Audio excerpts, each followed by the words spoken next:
Hey guys, कैसे आप सब लोग। स्वागत है आपका एक और नई वीडियो में। मेरा नाम है युवराज और आज इसी क्वेश्चन का जवाब दूंगा मैं कि सुबह वर्कआउट अच्छा है कि शाम को, मतलब कि morning workout versus evening workout.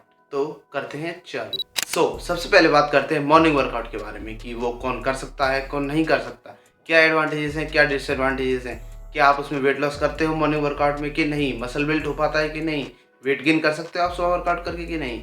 तो इसी बारे में पहले बात करते हैं, फिर चलेंगे हम इवनिंग वर्कआउट। तो यहाँ पे मॉर्निंग वर्कआउट से मेरा मतलब है वो लोग जो सुबह सुबह उठ के जल्दी वर्कआउट करते हैं, जैसे 4 बजे, 5 बजे, 6 बजे, 7 बजे। इनको हम गिनेंगे मॉर्निंग वर्कआउट की कैटेगरीज में। और मॉर्निंग वर्कआउट किन लोगों के लिए स्पेशली बना है, जो स्कूल जाते हैं, कॉलेज जाते हैं, जिनको शाम को टाइम नहीं मिलता, शाम को कोचिंग है उनकी, शाम को उनका जॉब है, हाउस वाइफ्स हैं, उनके लिए रहता है मॉर्निंग वर्कआउट। क्योंकि वो क्या है, सुबह सुबह जल्दी जग के अपना वर्कआउट सुबह ही सुबह खत्म कर सकते और उसके बाद अपने डे टू डे वर्क पे जा सकते। तो हमने अभी बात करी कि मॉर्निंग वर्कआउट कौन कर सकता है और किस किस के लिए है। तो अब बात करते हैं कि मॉर्निंग वर्कआउट के एडवांटेजेस क्या हैं। तो अगर एडवांटेजेस की बात करूँ मैं मॉर्निंग वर्कआउट की, तो वो कुछ इस तरह होंगी। आपको सुबह सुबह करके आप पूरे दिन फ्री हो सकते हो वर्कआउट से, आप पूरे दिन अपना कोई भी काम कर सकते हो, आपकी एनर्जी लेवल सही रहते हैं। आप सुबह सुबह जल्दी उठोगे तो आपको शाम को जल्दी सोना मिलता है, आप जल्दी सो सकते हो, आपकी स्लीप साइकिल इंप्रूव हो सकती है। आप सुबह सुबह उठ के जब आप वर्कआउट करते हो तो आपकी जो ओवरऑल बॉडी की हेल्थ है वो भी इंप्रूव होती है। अब अगर बात करें मॉर्निंग वर्कआउट के डिसएडवांटेजेस की, तो मुझे बस एक ही डिसएडवांटेज लगता है मॉर्निंग वर्कआउट का, वो होगा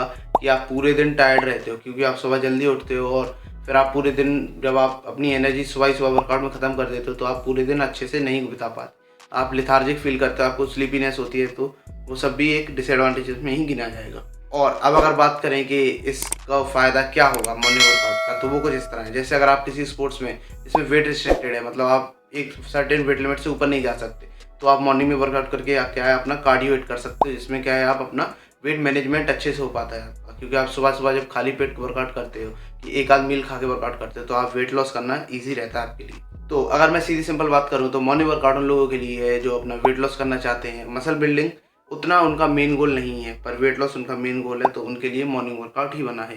तो अब बात करते हैं इवनिंग वर्कआउट की। अगर आप उनमें से हो जो सुबह सुबह वर्कआउट करते हो तो उनका दिन पूरा ऐसा जाता है कि वो अधमरी हालत में, सुबह सुबह उठने में उनको मौत आती है, तो आप शाम को वर्कआउट कर सकते हो। यहाँ पे इवनिंग वर्कआउट से मेरा मतलब है जो 5 बजे 4 बजे के बाद आता है। अगर आप कोई ऐसे व्यक्ति हो जो मतलब अपना बस बॉडी मेंटेन रखना चाहते हैं, मसल थोड़ी बहुत पुट ऑन करना चाहते हैं, वेट लॉस या फिर ऐसा उन्हें कोई स्पेसिफिक गोल नहीं है उनके माइंड में, तो आप इवनिंग में वर्कआउट कर सकते हैं। अगर आप पूरे दिन बिजी रहते हो, सुबह उठ नहीं पाते आप, जैसे आप ऑफिस जाते हो, स्कूल जाते हो, शाम को आपकी कोचिंग नहीं है, तो आप शाम को वर्कआउट कर सकते हो फ्रीली। अगर एडवांटेजेस की बात करूँ मैं इवनिंग वर्कआउट की, तो वो कुछ इस तरह होंगी। आप मील लेके जा सकते हो, मतलब आप मील खा के जा सकते हो। जैसे आपने लंच किया फिर प्री वर्कआउट लिया, तो आप 2-4 मील खा के जिम जा सकते हो और आप ज़्यादा ब्लोटेड फील भी नहीं करोगे, अगर आप टाइम मैनेज अच्छे से कर पा रहे हो प्री वर्कआउट और बाकी मील्स का अपने। तो और शाम को आप अपना 100% भी दे पाओगे जिम में। अगर आपका पेट भरा रहता है तो आप वजन भी अच्छे से उठा पाओ। तो अगर डिसएडवांटेजेस की बात करूँ मैं इवनिंग वर्कआउट की, तो उनमें आएगा कि जिम में सबसे ज़्यादा भीड़ रहती है शाम के टाइम पे। अगर आप उनमें से हो जिनको वर्कआउट शांति में करना पसंद है, कि उनको भीड़ भाड़ उतनी पसंद नहीं है जिम में, तो आप सुबह ही वर्कआउट करो। शाम को अगर आप करोगे तो आपको लड़ना पड़ेगा लिटरली सामान के लिए, कि आपको मुझे डंबल चाहिए, मुझे रॉड चाहिए, उसके लिए आपको लड़ना पड़ेगा लोगों से। मेरे साथ हो चुका है 1-2 बार ऐसा।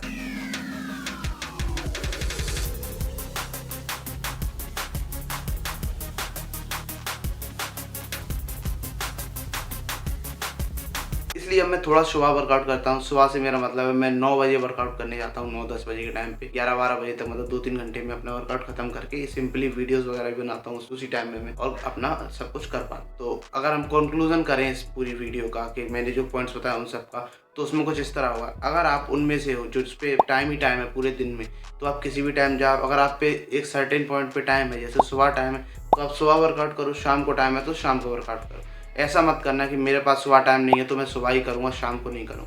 ऐसा मत करो। अगर आप पे आज सुबह टाइम है तो आज सुबह चले जाओ, कल शाम में है तो शाम को चले जाओ, उससे कुछ नहीं होता। बस थोड़ा बहुत आपकी स्ट्रेंथ अफेक्ट होगी, क्योंकि 24 आवर 48 आवर लगते हैं अपनी मसल्स को रिकवर होने में।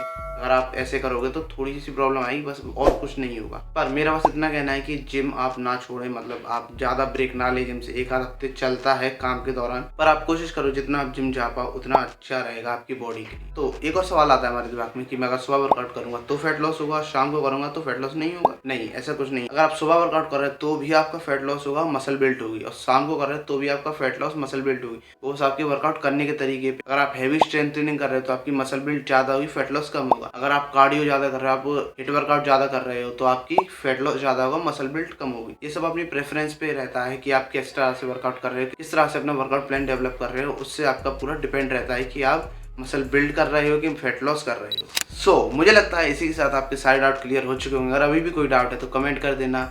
अगर वीडियो अच्छी लगी तो सब्सक्राइब कर देना, वीडियो को कर देना लाइक। विंटर आपका नेक्स्ट एपिसोड आने वाला है तो उसके लिए कर लेना चैनल को सब्सक्राइब, और सब्सक्राइब है तो बेल आइकन जरूर दबा देना। और मैं मिलूंगा आपसे अगली वीडियो में, तब तक के लिए मुझे इंस्टाग्राम पे फॉलो कर लेना। तो चलो बाय।